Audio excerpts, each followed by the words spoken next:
Hi everybody, today is Tuesday, May 19th, and just giving some updates on some things that's going on here in my neck of the woods.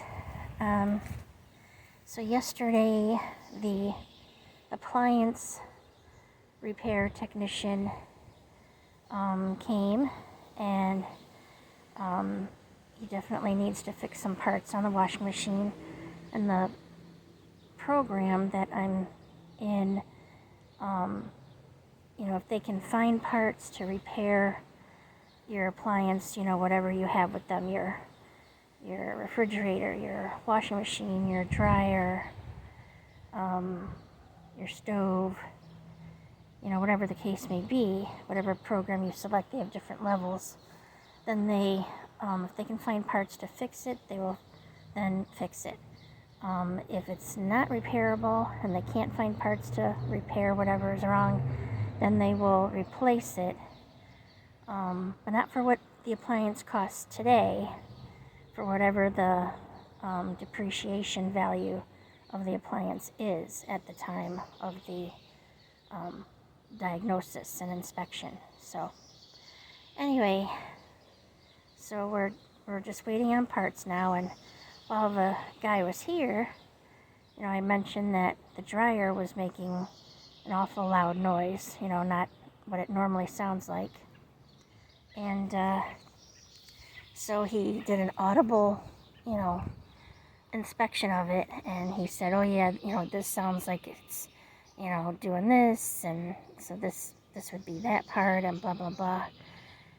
And so he's like, call, the company, and, let them know.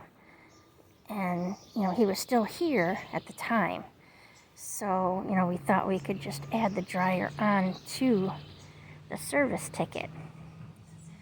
And so my boyfriend, Nathan, calls, and the calls in their queue were so high that it was going to be over a half an hour wait time to talk to a customer service rep. And so the technician said, well, I can't stay that long because I have other appointments to get to, stands to reason, So, he stayed about 10-15 minutes, extra, but, he needed to go to other appointments. And so, it gave an automated message, if you want to hold your place in line, press 1, blah, blah, blah, and is your callback number, blah, blah, blah, blah, blah. And so Nathan did that, and we got a call back, like, say, 10 minutes after the technician guy left. And the representative at that time said, we could add it on to the service ticket with the washing machine, within like a 5 to 7 day grace period. So we're like, oh, okay, but for some reason the system wasn't allowing her to do it.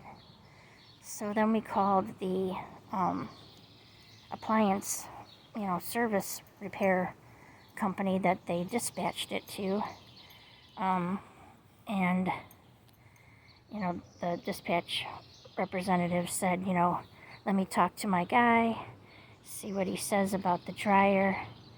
And she tried to call the appliance warranty or whatever service company, and she wasn't able to get through either. And then I guess, in that time frame, the technician guy submitted his report, and I guess once you submit that report, then they can't add it on to the same service ticket. That's what the second customer service rep told us. And we were like, well, we were told that we have like a 5 to 7 day grace period to do that. And she's like, no, that representative was incorrect. And I was like, oh, great. So it's another $125 service fee for someone to come out. And we were trying to avoid that, So, because money is tight enough as it is. And I have my property taxes, the first installment coming up on June 1st. or June 3rd, whatever it is, and I don't know. It just seems like everywhere you go, they nickel and dime you, you know? And it's like, can't you just override the system and add on the dryer? No, we can't do that. You know, she had a accent, so it's like, what call center are we talking to here? You know? And then, anyway, so my boyfriend said, well, you know, I would like to escalate this to a supervisor because we tried to do everything that we could. And your calls were, you know, such that we couldn't get through to anybody. Because she's like, well, it'd be different if the technician was still there at your house. Then we could do it. And it's like, well, he couldn't stand around and wait. You know, he had other appointments for other customers to take care of. And it said on your automated system, it was over a half an hour wait time.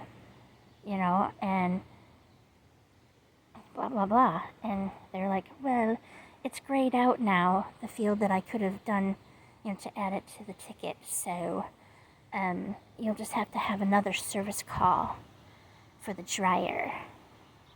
And it's like, I said, well, then, you know, then Nathan asked, well, you know, since we couldn't get through to anybody while the technician was here, you know, can you waive the $125 service fee?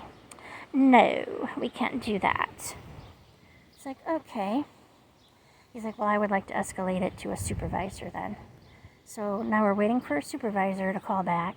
And I don't have much hope in that. I'm not going to hold my breath. But maybe we'll get somebody, you know, that is pro-customer and realizes, you know, the situation. But like I said, I'm not going to hold my breath. So anyway, so that's that.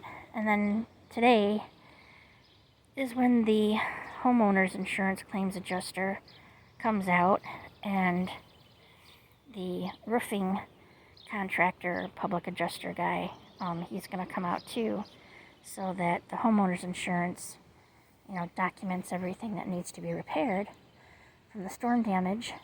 And so yeah, you know, so that's this afternoon. So I'd appreciate any positive vibes, you know, for that, because I really need to get the stuff repaired this time.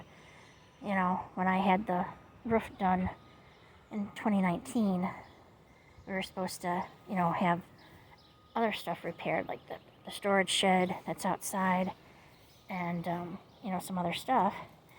And the roofing company was a small mom and pop, you know, company, and the guy ended up with a heart attack and then COVID, and he was in the hospital for like a month.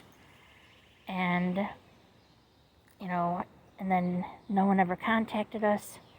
No one said, oh, you know, you got to have all this work done by such and such a date. We didn't know that there was a time frame. But you would think the roofing company would know that. You know, they've been doing roofs for like 25, 30 years. You would think they would know how to handle, you know, the insurance company and what's all involved. And so nobody called us from the roofing company. Nobody called us from the homeowner's insurance or sent a letter saying you've got to have the work done by such and such a date.